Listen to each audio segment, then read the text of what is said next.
Most of the time, a customer will only get in touch if there is an issue. As a result, a customer service agent needs to be skilled in handling difficult situations. You may have to deal with unhappy customers and help them the best you can. Today we will learn about a customer service skill on how to sound natural in a phone conversation with your customer. This lesson will help you understand the importance of establishing a pleasant and natural conversation while assisting a customer and be able to know the difference between a natural from a transactional conversation on the phone and apply this skill on your next call. For every great interaction the customer experiences, they'll spread the news to 3 people, but for bad ones, that can spread to 7 or more. This only begins to show the importance of the customer experience. To avoid getting caught into an emotional conversation and focus on giving the best service you can, listening attentively and knowing the appropriate words to use are essential factors when trying to talk to an upset customer.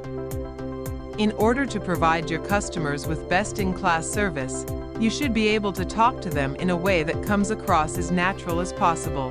Speak positively and naturally.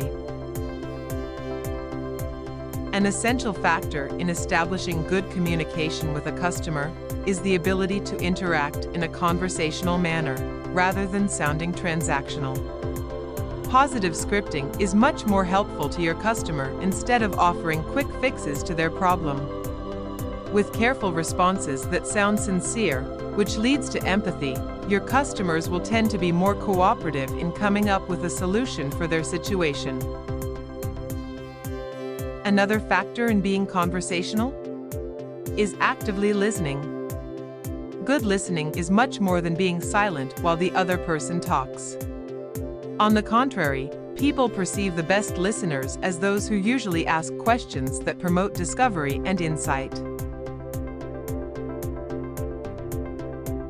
Asking relevant questions can show that you've been listening and help clarify what has been said.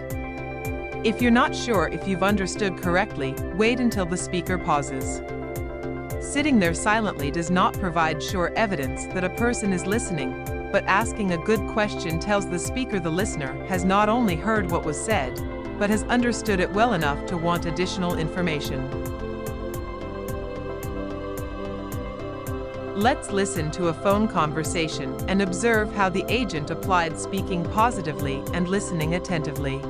Thank you for calling customer service. My name is Amy. How can I help you today? Yeah, I'm Ronald Burke. I'm calling about an amount of $50 on my January bill, which I have no clue how it got there.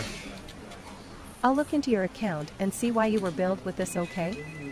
I just need to pull up your record. So could you verify the name of the primary member and account number, please? It's under my name, Ronald Burke, and my account number is 143756. Listen, I'm a very responsible customer and pay my bills on time. Never missed a single one since I signed up. My bill hasn't changed for quite some time. Same amount, same service. Now this, I'm really upset right now. Mr. Burke, I know how you feel. I pay lots of bills too. And if I see an amount of $50 added to my expenses, I'll do what you do, call customer service. But I'm glad you reached the right person. I'll look at this concern right now, okay? Okay. So are you logged into your account right now? Or is that a paper bill you have, Mr. Burke? I'm online, and I have the bill in front of me. Perfect. I'm looking at the exact image of your January bill. And I can see an amount of $50 right there in the section that says one-time charges. Okay. Now, if you will see the detail part, at the left corner, okay, it says Wi-Fi pod, and the quantity says 1. I see. Wi-Fi pod. I don't need such, and I sure am not the one who bought it online. I see. Mr. Burke? I noticed Trevor Burke is listed as a secondary account user. Trevor? Why, he's my son. I should have known he's behind this. He's 17, and yeah, I added him on my account. I'm pretty sure Trevor doesn't want you to be upset, Mr. Burke. He probably had a good reason, or might have just forgotten to let you know. Well, teens and the internet these days. Anyway, you've been great help. I appreciate it. My pleasure. So, Mr. Burke, is there anything else I can help you with? I'm all good, thanks. Thank you for calling customer service, Mr. Burke. Have a good day. Good listening was consistently seen as a two-way dialogue, rather than a one-way speaker versus hearer interaction. The best conversations ever made were active. Empathetic customer service starts with positive language. Having this manner of conversation while actively listening to your customer are your first steps on the road to giving exceptional customer service.